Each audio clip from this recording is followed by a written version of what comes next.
Pon tu mano en tu corazón ahí donde estás y oramos juntos, di así: Dios, mi corazón es tierra fértil para tu palabra. Que la palabra que hoy escuche dé mucho fruto. Amén. Muy bien, la sesión del día de hoy, sesión número 11, tiene como título El Evangelio Moderno. Mira, estuve muy tentado a ponerle a este mensaje el Evangelio según Satanás. Estuve muy tentado. O el Evangelio del diablo también le iba a poner, o el Evangelio del infierno. Pero después de la bronca en la que me metí la semana pasada, si estuviste acá, pues te has de acordar del tema, y me metí con dos ídolos intocables, me metí con la Virgen y me metí con la Santa Muerte, y pues el mexicano se enchiló. Ni modo, pues eso ocurre cuando uno predica la verdad, ¿verdad? Entonces, sigo siendo valiente, pero quise mantener el título dentro de los límites adecuados, ¿sí?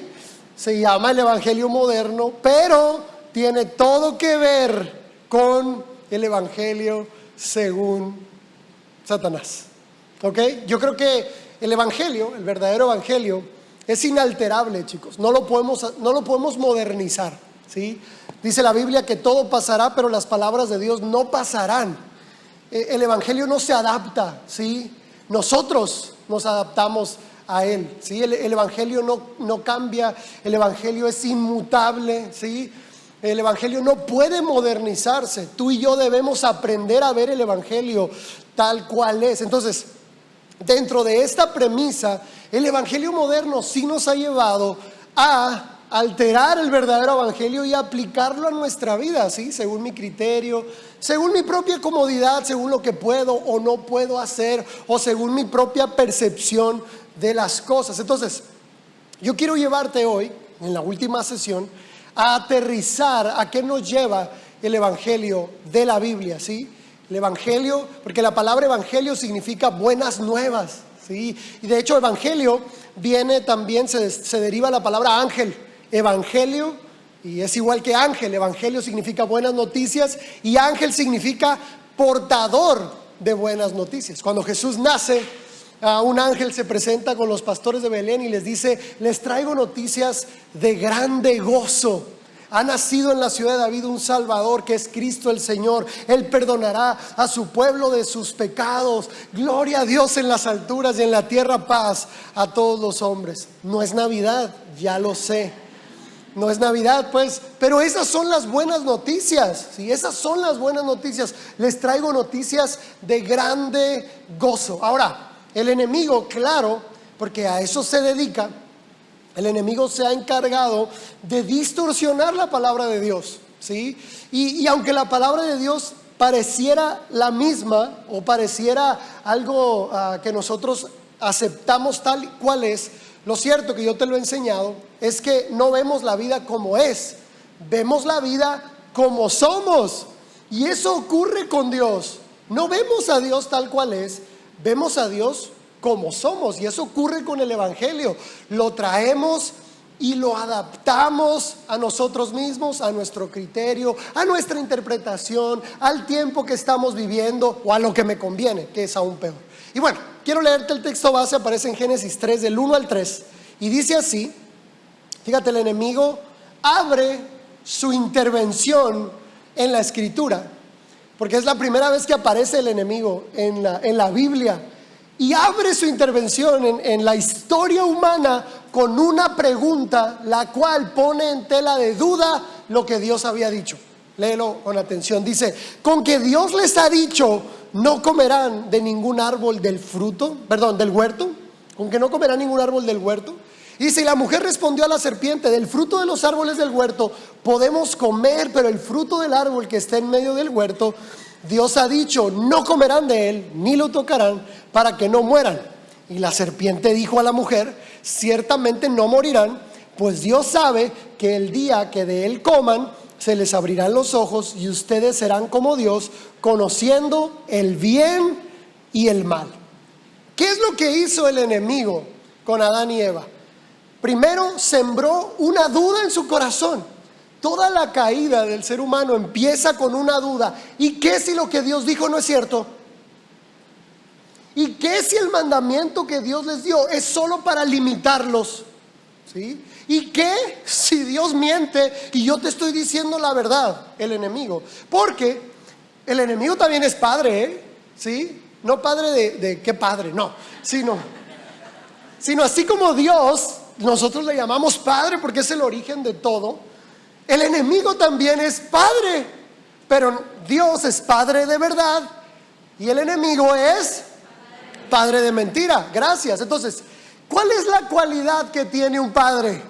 Tiene hijos, ¿sí? Para ser padre, ¿qué se necesita? Tener hijos. Entonces, Dios tiene hijos y el enemigo también tiene hijos. Hay una incógnita dentro del cristianismo y es esta: si todos o si todas las personas son hijos de Dios. Y hoy te traigo la respuesta. No te va a gustar tal vez, pero la respuesta es no. No todas las personas son hijos de Dios. Dios tiene hijos, el enemigo también. No todas las personas se pueden, ¿sí?, identificar con hijos de Dios. No todas las personas. Todas las personas somos creación de Dios y todas las personas, escucha esto es fascinante, somos potencialmente hijos de Dios. Eso es distinto, ¿sí? Todos los seres humanos somos potencialmente hijos de Dios. Pero mientras nosotros estemos atados a la mentira del enemigo, que es lo que le dijo a Eva en este pasaje, la mentira, o sea, en la Biblia y en el reino espiritual, la palabra es lo que engendra. ¿Cómo se hizo la creación? Con la palabra de Dios. Es igual acá. ¿Qué es lo que engendra hijos? Cada uno, Dios y el enemigo. Pues es la verdad y la mentira. Y hay gente que a lo mejor ve a la humanidad con mucha gracia y dice: no, todos somos hijos de Dios. Pues me voy a tomar de algo que Jesús dijo, porque acá hablamos de Él, no de mi percepción, ¿ok? Bueno, antes de contarte lo que Jesús dijo, quiero contarte otra cosa, ¿sale? Hablando de Jesús, totalmente referente a lo que te quiero decir. En ocasiones vemos a Jesús como este Dios demasiado tierno, débil, ¿sí? Retraído, siempre introspectivo, aislado, serio, que así, sí me explico, ¿verdad? Diríamos acá en el norte, pasguato. ¿Te sabes esa palabra, sí?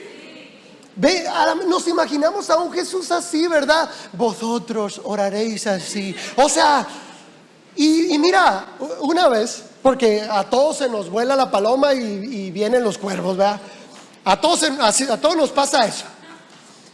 Y más cuando eres papá. Yo también soy papá espiritual, o sea, soy padre de ustedes. Y ustedes tienen hijos, y los que son padres saben, los hijos te sacan el tapón. Amén. Sí, como que no. Eso.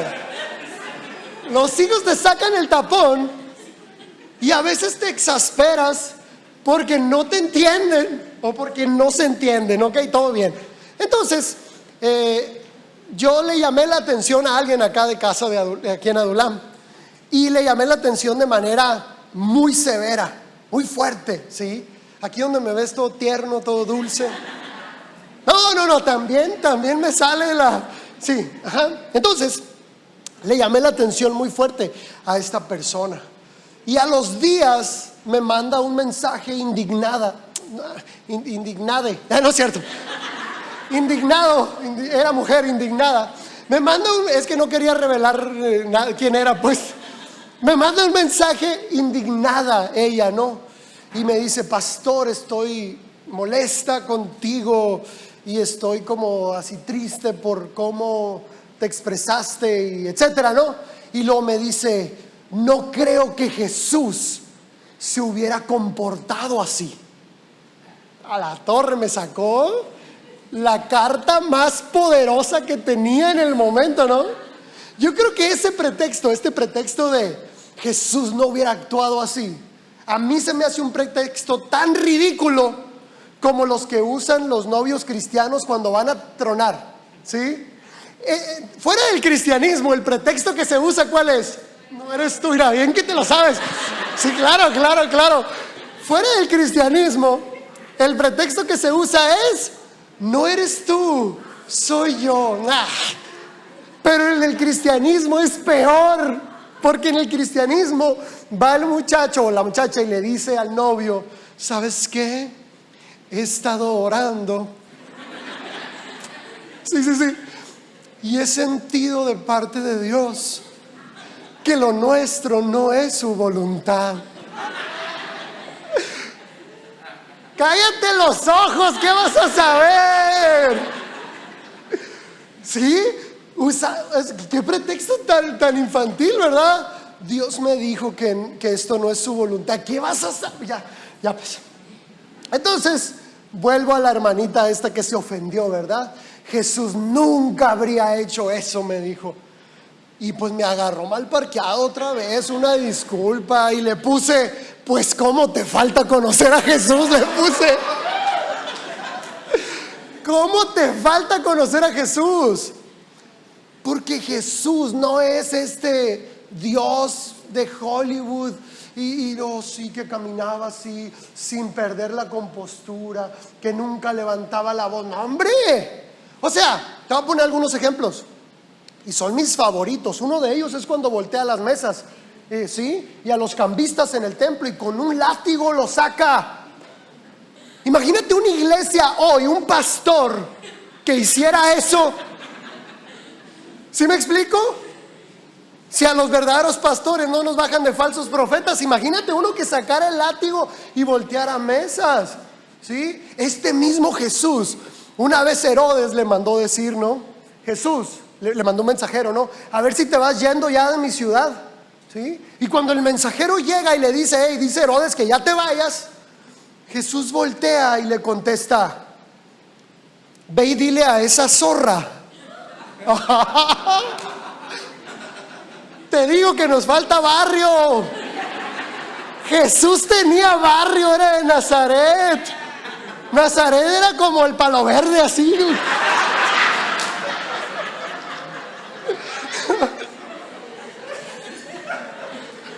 Perdón. Bueno, yo crecí en la Santa Isabel, pues. Nazaret. Nazaret era como la Santa o como la Cuauhtémoc, no sé, ponle el barrio que el Zaguaro también, ¿no? Pero Nazaret era barrio, sí. Por eso decían: qué bueno va a salir de Nazaret. Cuando decían que Jesús venía de ahí, si no hay nada bueno en Nazaret. Entonces le contesta al mensajero de Herodes y le dice: ve y dile a esa zorra que yo me voy a ir cuando yo quiera. Así le dijo. Y luego dijeras: bueno, Herodes sí era una zorra, la neta, pues todo bien, pues se lo merecía. Pero Jesús, un día, uno de sus mejores amigos, Pedro, ahí andaba dando lata. Yo tengo uno también así, y también se llama Pedro. Es cierto, mi niño, ¿dónde estás? I love you. Todo bien. No, Pedro, su personalidad es diferente que la de Jesús. Y Pedro le decía: Jesús, ya, toma el poderío, tú eres el Mesías, hazte el rey. Mira toda la gente que te está siguiendo. ¿Por qué tienes que morir en la cruz? ¿Por qué tienes que entregar tu vida? No, el Mesías es un guerrero, el Mesías tiene que conquistar, el Mesías tiene que hacer esto. Vamos, tú puedes, tienes el poder. O sea, literalmente era la tentación que el mismo Satanás le había puesto en el desierto a Jesús. Y Jesús voltea con Pedro y le dice: compa, aléjate de mí, Satanás, le dice. Entonces, esta figura que tenemos de Jesús tiernito, ¿verdad? Que no quiebra un plato, que es ecuánime todo el tiempo, imparcial, que no tiene, no sé, o sea, explosividad. Nunca pecó, eso es cierto, nunca falló, pero eso no quiere decir que el enojo, cuando hay indignación e injusticia, sea pecado. ¿Ok? Ahora, ¿por qué te digo todo esto? La pregunta que estamos contestando es si todos son hijos de Dios o no. Cuando Jesús estuvo cara a cara con los fariseos, Jesús no se tentó el corazón para decirles quién eran ellos, y les dijo de frente. O sea, no publicó una indirecta en Facebook, ¿sí? Nada de eso. No subió la foto de una serpiente a Instagram y luego ahí te hablan. O sea, ¿Sí? No, en su carota se los dijo a los fariseos: ustedes son de su padre el diablo, porque las obras de su padre hacen, porque él ha sido padre de mentira desde el inicio y ustedes son como él. Entonces, si tenías duda, Jesús lo aclara. Sí, hay hijos del diablo. La Biblia también les llama hijos de desobediencia. Y se caracterizan, familia, por, obviamente surge de la mentira, ¿sí? Y lo otro surge de la verdad. Pero tú sabías que el enemigo, así como le mintió a Adán y a Eva en el Génesis, cuando él cayó de la gracia de Dios, es porque se mintió primero a sí mismo. ¿Sí? Dios es el primero que elige la rendición y la renuncia. ¿Sí? Porque Jesús aceptó la cruz desde antes que nosotros existiéramos. Dice la Biblia que el Cordero de Dios fue inmolado en la eternidad antes de que falláramos. Dios ya había elegido hacerse hombre, padecer la cruz, llevar nuestros errores, pagar el precio por nuestro rescate y darnos vida eterna por su sacrificio. Él ya había decidido eso. Y cuando crea a los primeros ángeles, que son los ángeles de más alto rango, que también tienen libre voluntad, les dio la misma opción. Ustedes también pueden elegir. Gabriel, Miguel y entre otros ángeles eligen la rendición, eligen el servicio, eligen la entrega. Y Satanás no. Satanás empieza a autoengañarse a través de la duda, haciéndose preguntas similares a las que hizo con Adán y Eva. Y se decía a sí mismo: ¿por qué yo no puedo ser Dios? ¿Por qué yo no puedo tener un trono como lo tiene Él? ¿Quién se cree? Imagínate. ¿Quién se cree Dios? Que solamente Él puede estar en esa posición y yo no. ¿Y qué si lo que Dios está diciendo es mentira? ¿Y qué si lo único que Dios está haciendo es restringiéndome cosas y yo puedo pasar esos límites y disfrutar más? Y esas preguntas lo hicieron caer de la voluntad de Dios. Porque creo yo que el ego, nuestro ego, el ego de las personas, se alimenta de nuestras propias mentiras, ¿sí? Hay dos tipos de mentira que alimentan al ego. Una tiene que ver con los juicios y otra tiene que ver con la culpa. Son las dos cosas. Cuando ocurre algo en la vida, nosotros juzgamos rápidamente. Me pasó por esto, ¿sí? Aquella persona me tiene envidia, me hicieron un daño, aquella persona me está metiendo el pie, aquella persona hizo esto a propósito, pobre de mí, todos están en mi contra, el mundo está en mi contra, el diablo también está en mi contra. Y empezamos a emitir juicios de ¿por qué nos está pasando todo eso? Yo no merezco esto, ¿sí? Yo no debería de estar pasando por esto. ¿Qué hice de malo para pasar por esto? Y es el ego. Porque el ego, familia, es bien curioso. Acuérdate, el ego, que me encanta esta definición. Ego es el gran opositor. Ego, el gran opositor. El ego es el espíritu del anticristo, es el espíritu de Satanás. Y es bien curioso, porque el ego es el que se deprime cuando algo no te salió bien. Pero el ego también es el que se envanece cuando logras más que otros. Qué fuerte eso, ¿verdad? El ego es aquel, ¿sí?, que habla mal de otros y señala, pero el ego también es aquel que se siente ofendido porque hablaron mal de mí. El ego, familia, tiene esta, no es una virtud, pero tiene esta cualidad o esta característica, mejor, ni cualidad, no es una cualidad. Tiene esta característica de que se ofende, se envanece, se culpa, se jacta. El ego es el que te hace sentirte menos que otros. Y en otras circunstancias, el mismo ego te hace sentirte más que otros. Es horrible. ¿Sabes por qué te deprimes? Por el ego. ¿Sabes por qué te envaneces y te crees más que otros? Por el ego. Y el ego no es otra cosa que el espíritu del enemigo, Satanás.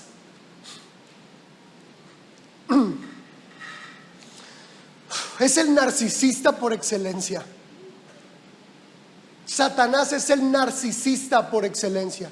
Y mira, una persona narcisista no busca amor ni relaciones. Una persona narcisista lo único que quiere es fans, admiradores y reconocimiento. Es lo único que quiere. Al narcisista no le importan las personas. Al narcisista no le importa la amistad. Al narcisista no le importa el amor de otros. Lo único que quiere es la admiración y el reconocimiento de otros. Y muchas veces la admiración y el reconocimiento vienen de una vida falsa del narcisista. El narcisista tiene que aparentar para obtener admiración y reconocimiento, ¿sí? Y no le importan las personas. Él quiere tener admiradores. Y hay algo curioso acá que a mí me espantó. Esto a mí me sacudió, mucho me sacudió. Y está en lo siguiente. Yo creo que de los dos, entre el enemigo y Dios, Cristo Jesús, yo creo que el que realmente busca adoración siempre ha sido el enemigo. El que busca la adoración, el que busca los templos, el que busca el reconocimiento, el que busca todo esto, siempre ha sido el enemigo, ¿sí? Me llama tanto la atención que en la Biblia Dios va y les tumba los templos al pueblo de Israel, y les tumba los altares, y les tumba todo, y vuelve y les dice: yo quiero tu corazón. Mira, te voy a soltar una bomba hoy. Dios no quiere nuestra adoración, porque Dios no quiere fans. Dios no está acá para ser admirado y reconocido. Dios está acá porque te quiere a ti. Lo que hacemos cada domingo, familia, acá no es para satisfacer el ego o el corazón ególatra de Dios. Esto lo hacemos porque lo amamos, porque estamos agradecidos. Pero qué curioso que el que sí busca adoración, reconocimiento, templos, estructuras, ídolos, canciones, siempre ha sido el enemigo. Mira, te voy a decir otra verdad. Dios no usa a las personas. Satanás usa a las personas. Dios ama a las personas. El enemigo manipula a las personas. Al enemigo no le importamos. Quiere algo de nosotros y eso es todo. Y lo va a obtener como pueda. Y él encontró una manera, y es la mentira. Y sobre todo es: te miento acerca de Dios. Y si lo que él dijo no era cierto, y si Dios no va a cumplir su promesa, tal vez estás esperando por una promesa que se cumpla y una oración que estás esperando que la respuesta llegue, y el enemigo siempre va a venir a decir: ¿y si Dios no dijo eso y se te figuró? ¿O no es la duda constante del corazón? ¿Y si eso que estás decidiendo no viene de Dios? O peor aún, esto que te está pasando tú mismo lo provocaste, es tu culpa o es culpa de alguien más, o hasta él mismo se echa la culpa a veces, con tal de que no confíes y con tal de que dudemos. Hay una frase que va a aparecer en pantalla y dice así: antes de la muerte fue la mentira, pero antes de la mentira fue el mentiroso.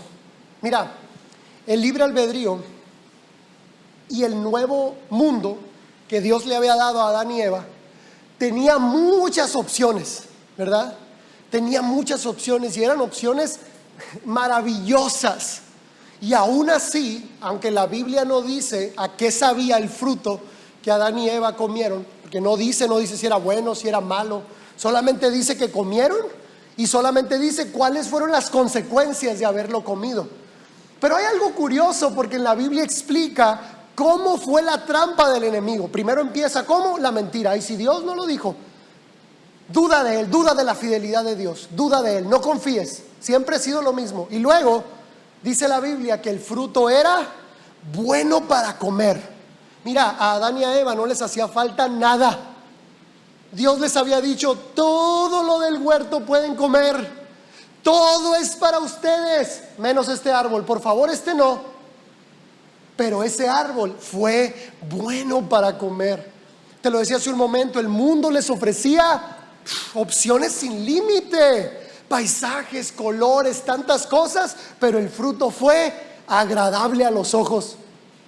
Y por último, Adán y Eva tenían una mente perfecta, una mente completa, y aún así el fruto fue codiciable para alcanzar sabiduría.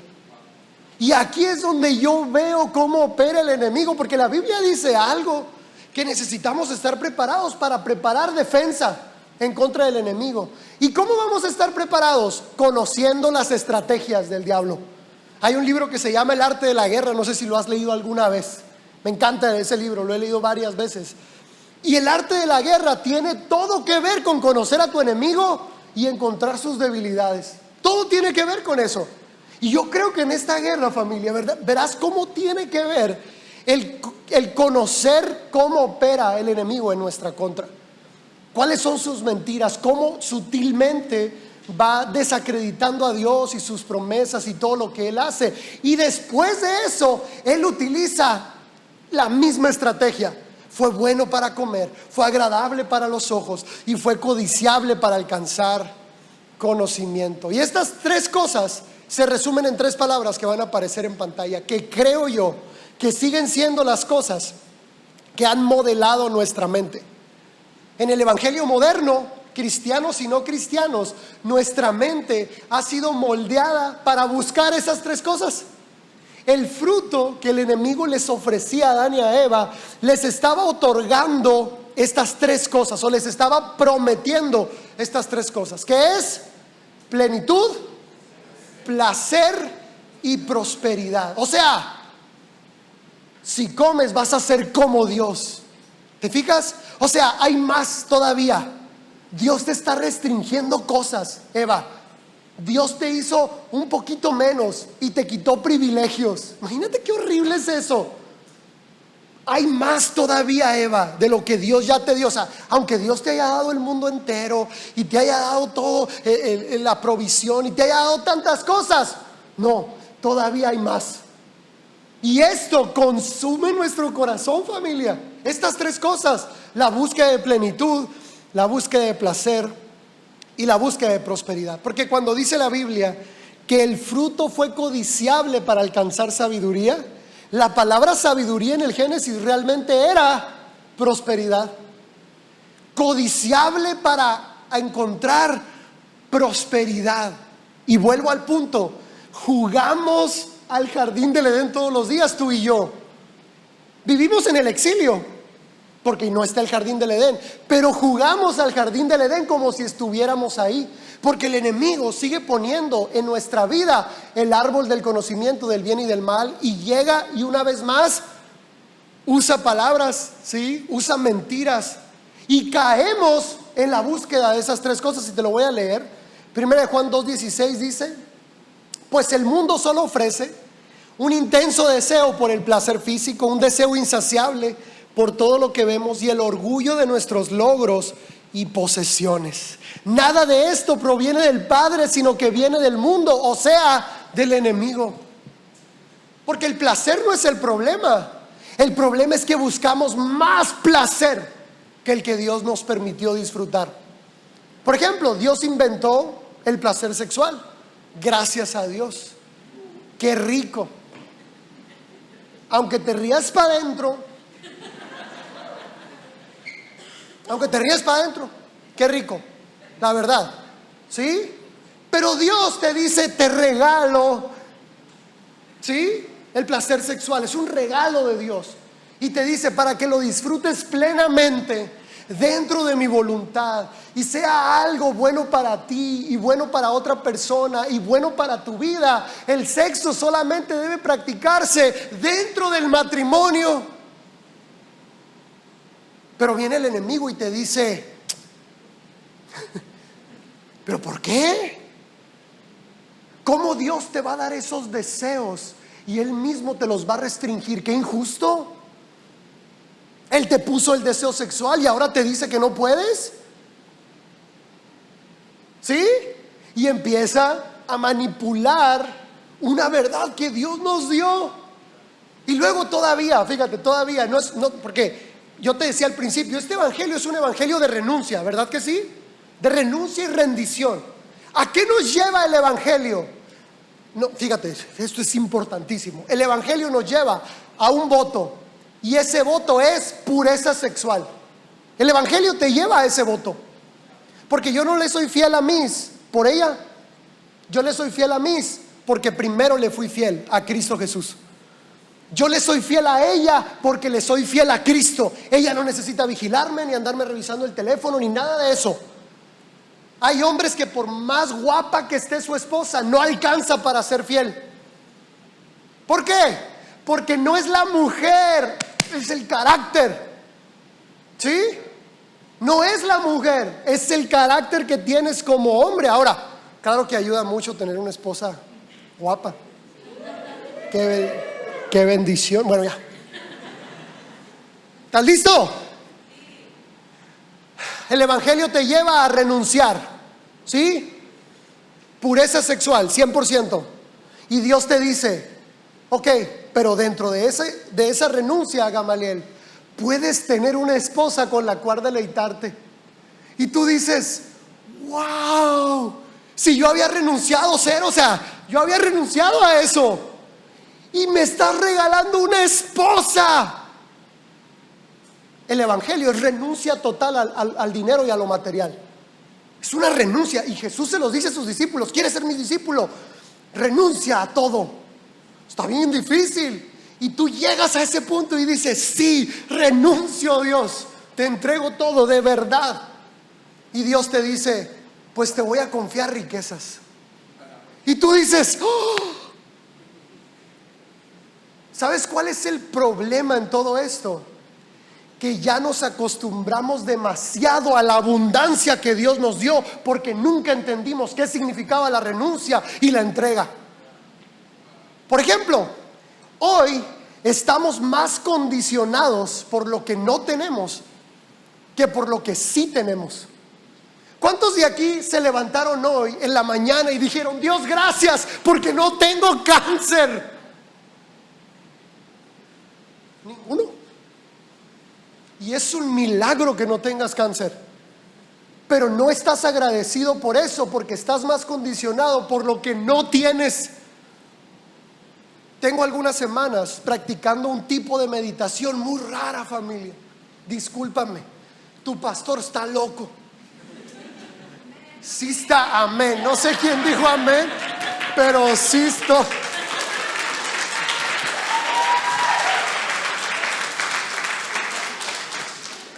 Sí soy, ama, sí. Estoy loco, sí estoy. Por Cristo, claro que sí, pero loco de todas maneras. Tengo algunas semanas practicando un tipo de meditación muy extraña. Cuando me levanto, medito absolutamente en todo lo que está pasando en ese momento. Me levanto y digo: wow, mis piernas funcionan, mis músculos están fuertes, tengo energía para ponerme de pie. Mis pulmones sirven, puedo exhalar. Y luego abro los ojos, ¿no? Y luego en la nueva casa donde vivimos ahora, en la mañana da el sol como sin, bueno, ya, el solazo así, ¿no? Me ha quedado bien fuerte el sol, amor. Bueno, ¿en qué estaba? Bueno, Dios, gracias porque puedo, es una maravilla poder ver. Y lo hago así, y veo mi mano, y luego empiezo a caminar. ¿Y qué haces después en cuanto te levantas? ¿Qué hacemos todos? Al baño, claro que sí. Y estoy ahí, y no te voy a explicar mucho, ¿ok? Pero yo: Dios, gracias porque mis riñones funcionan, porque esto significa que mi sangre está siendo purificada. Dios, gracias porque hay personas que ni siquiera pueden ir al baño. Gracias. Y luego en la mañana, cuando hacemos el desayuno, estoy saboreando la comida y le digo: Dios, qué hermosa bendición que puedo distinguir lo salado, lo agrio, lo dulce, las texturas, todo. Hace algunos años ministré a una persona débil visual. Estuvimos en consejería, y una de esas consejerías yo le pregunté por qué estaba agradecido él, porque débil visual, o sea, yo creo que ha de ser difícil, ¿no? Y él empezó a decirme: pastor, verás qué agradecido estoy por la textura de mi almohada. Verás qué agradecido estoy porque las sábanas de mi cama huelen rico. Verás que agradecido estoy porque la ropa que me pongo se siente bien y es suave. Estoy tan agradecido, me dice, por la temperatura del agua con la que me baño. Estoy tan agradecido porque uso desodorante y puedo oler bien todo el día.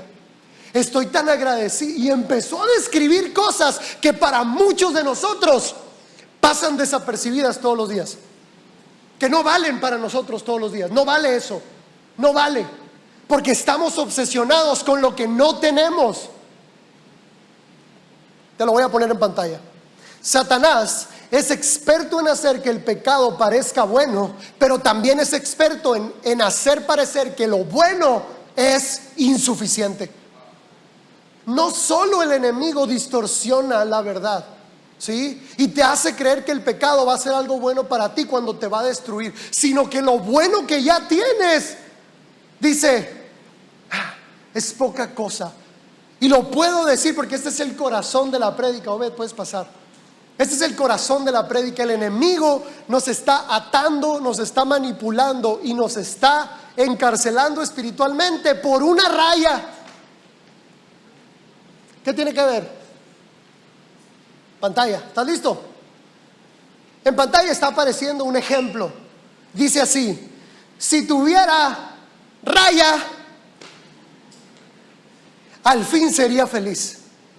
Y el enemigo está atando nuestra vida por una raya. Porque mira, cada etapa de tu vida has deseado cosas diferentes. Y te lo digo, tengo 37 años y Dios ha cumplido todas mis oraciones. Y mi ego quiere más. Porque es bien diferente decir, escucha esto, el ego dice, si tuviera esto, fuera feliz. Eso dice el ego, eso dice el espíritu del enemigo. Pero adivina qué es lo que dice el Espíritu Santo. El Espíritu Santo dice, aunque no tuviera esto, raya, estoy completo porque tengo a Cristo. ¿Te fijas? Bueno, vamos.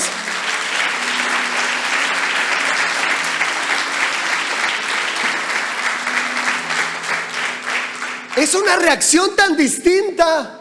Porque cuando yo tenía 13 años, me acuerdo que Marinela estaba rifando un BMW, que si te salía una tarjetita, te ganabas un BMW Z3. No sé si te acuerdas. Fue una prueba, es que ustedes están muy jóvenes para saberlo. Y mi oración estuvo centrada en eso, y Dios me lo dio.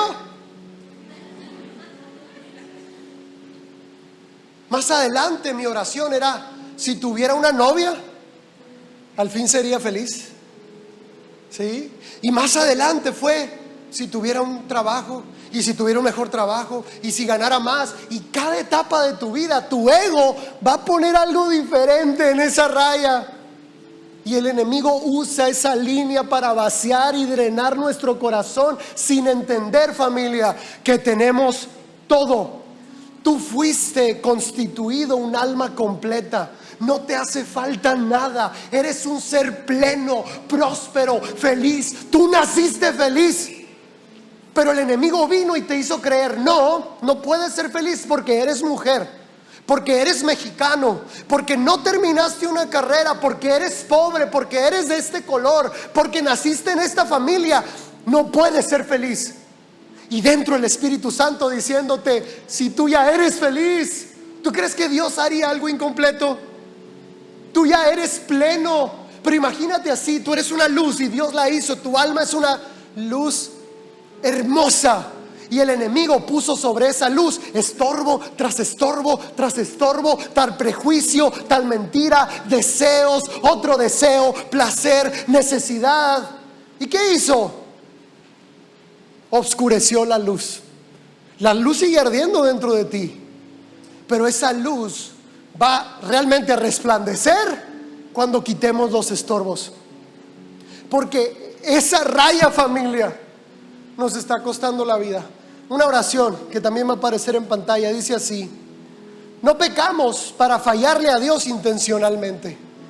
Y quiero liberarte de eso, porque a veces la culpa sí nos absorbe muy fuerte cuando pecamos, cuando fallamos. Pero yo no creo que los seres humanos pequemos para fallarle a Dios intencionalmente. Yo creo que muchas veces pecamos porque solo queremos un poco más de placer, ¿sí? Solo queremos un poco más placer, más cosas, mayor plenitud. Porque el enemigo puso una sospecha en nuestro corazón. ¿Cuál fue? Tal vez Dios me está reteniendo algo. Y vivimos con esa congoja. Vivimos con eso encima, familia. Yo no creo que los seres humanos le fallemos a Dios intencionalmente, como voy a ofender a Dios, ¿sí? Le voy a fallar a mi propósito, ¿sí? Voy a lastimar el corazón de Dios. Yo no creo que los seres humanos hagan eso intencionalmente. Lo que sí creo es que fallamos porque el enemigo nos hizo creer que nos hacían falta cosas.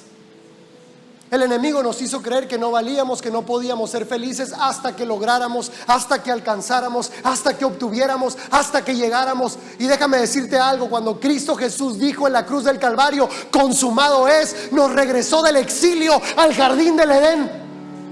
Cuando Jesús dijo consumado es, el ángel que estaba guardando el jardín del Edén abrió sus alas para que pudiéramos pasar. Ya no estamos exiliados, ya no estamos lejos, ya no somos sus enemigos. Fuimos hechos, mira, deja tú amigos, fuimos adoptados, enriquecidos. Se nos puso su idioma, su nacionalidad, su apellido. Esto es fascinante y debería de emocionarte. Porque cuántas veces te levantas y dices, wow, tengo vida eterna. Si no agradeces porque no tienes cáncer, ¿qué te vas a acordar que tienes vida eterna? Wow, Cristo vive en mí. ¿Puedes creer qué bendición es esa? El Rey del universo prefirió vivir aquí que quedarse sentado en su trono. Wow, no. Yo creo que es tiempo de quitar los estorbos. Yo creo que es tiempo de quitar los estorbos. Y termino con esto, la banda puede pasar. Santiago 4:7 dice: por lo tanto, sométanse a Dios, resistan pues al diablo y huirá de ustedes. La única manera de ganar la batalla del ego es sometiéndote a Dios. Eso es todo. Al ego no se le gana dándole más o alimentándolo o logrando cosas.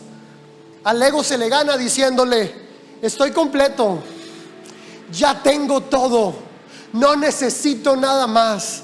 Dios está conmigo y decido rendir, renunciar, humillarme. Porque ese es el camino, familia.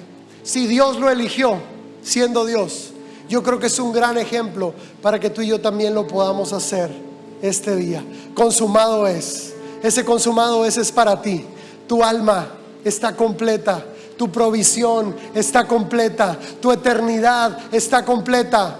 No hay nada de qué preocuparse. Eres algo glorificado en las manos de Dios desde este momento. Dale un fuerte aplauso a Cristo Jesús.